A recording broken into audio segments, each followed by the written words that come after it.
Now the professor doesn't know what to do again. He doesn't know whether to laugh or to cry, to smile or to frown.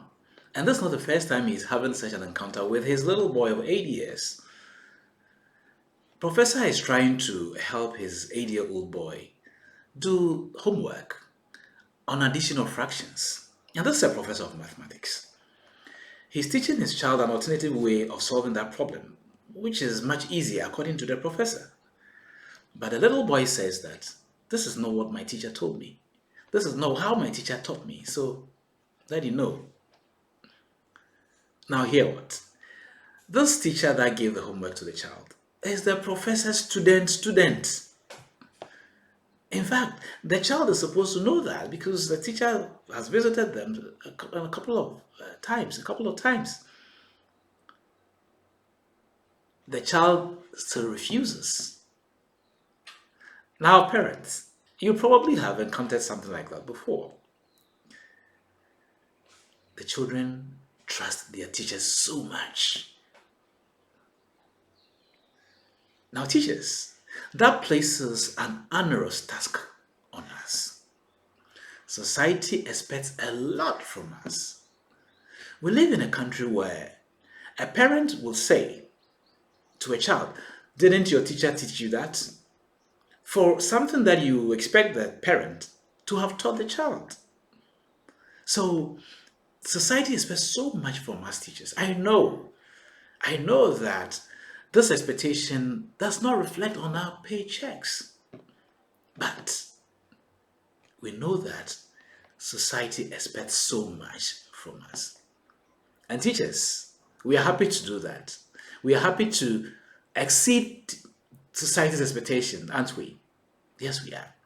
Now, how do we use unconditional positive regard in the classroom? It's quite simple. Using unconditional positive regard in the classroom requires teachers to show love and respect to all our students, our pupils, irrespective of their personal circumstance, irrespective of their behavior, irrespective of their performance in class. Now, that means that teachers make the classroom a leveler. Now, children come from different backgrounds, but once they come to your classroom is supposed to serve as a level ground for all of them.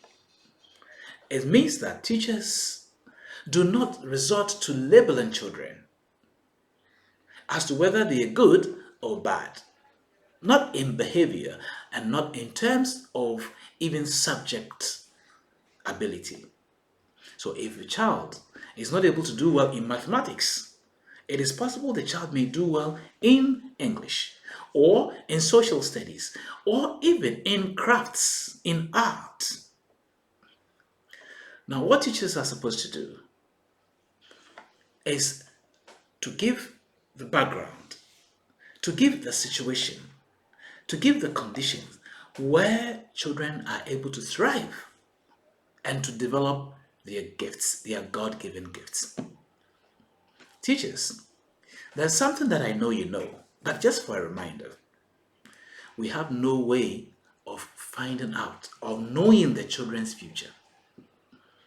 There are no guarantees. We have no way of knowing the students who will become successful in future, no matter how we define success.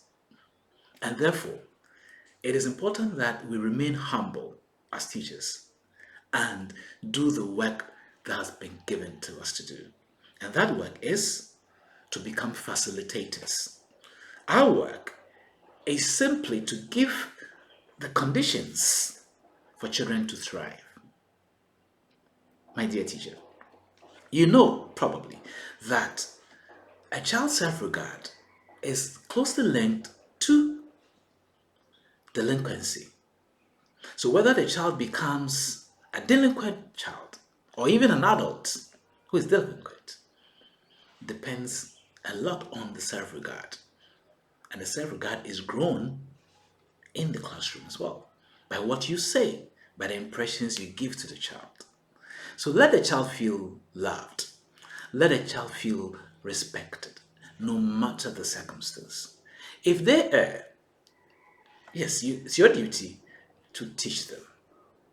But in doing so, let a child know that they are not the ones you don't like, but it's the behavior that you do not accept.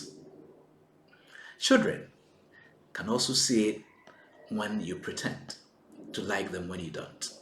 So, teachers, please train yourself to be able to accept all the children. And once you're able to do that, you can create a level background, a level playground for all the children to thrive in their gifts. My name is Peter Esumi-Yosin, and the program has been Fill It Up. Stay well. Bye-bye.